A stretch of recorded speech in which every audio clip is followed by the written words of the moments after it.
শুনেন মন দিয়া।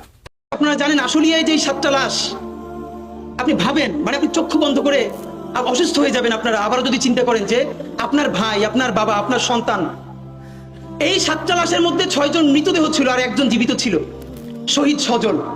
তার মা আমাদেরকে এসে বলেছে, বাবা আমার সন্তানের গায়ে যখন আগুন দেওয়া হয়, পেট্রোল ঢেলে পুলিশ আগুন দেয়, তখনও প্রত্যক্ষদর্শীরা দেখছে পাশ থেকে আমার সন্তানের হাতটা নড়তেছিল।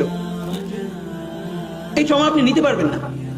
আজকে একটা ইন্টারভিউ ছাপা হয়েছে, সেই 7 জন লাশের আর একজন তার ভাই, তার বোন ইন্টারভিউ করছে। লাশটা যখন পেয়েছে বলে, জানেন আমার ভাইয়ের মুখের মধ্যে থেকে এই পাশে একটা দাঁতও নাই।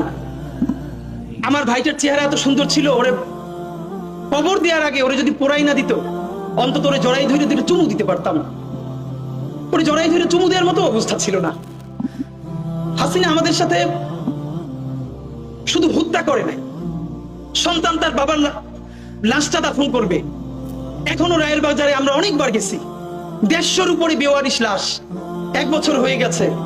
এই লাশগুলো কোন বাবা মার সন্তান, সরকার এখন পর্যন্ত ডিএনএ স্যাম্পলিং করে তাদের কাছে পৌঁছানোর উদ্যোগ নিতে পারে নাই।